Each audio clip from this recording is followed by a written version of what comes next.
Diba?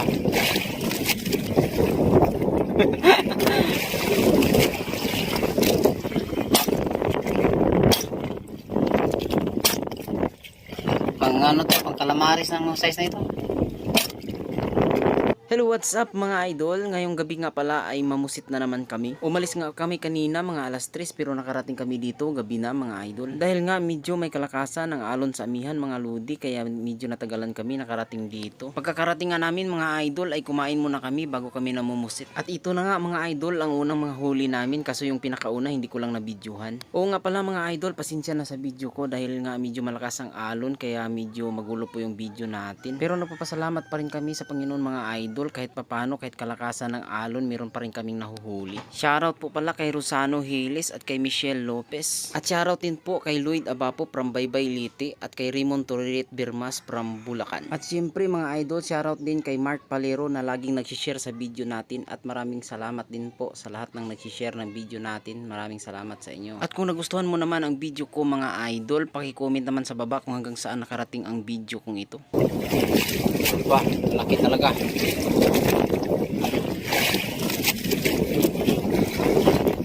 Okay.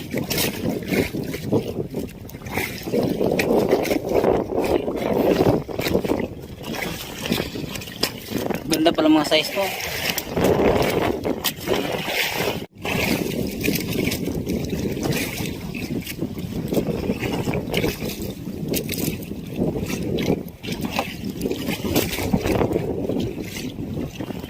Diba? Hindi Brahman.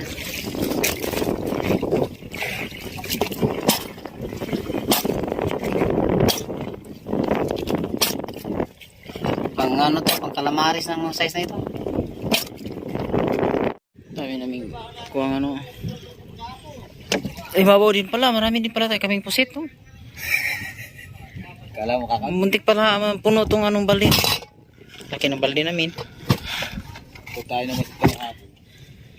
Aba, marami din pala kaming pusit. Muntik pa mapuno namin yung isang buong balding malaki.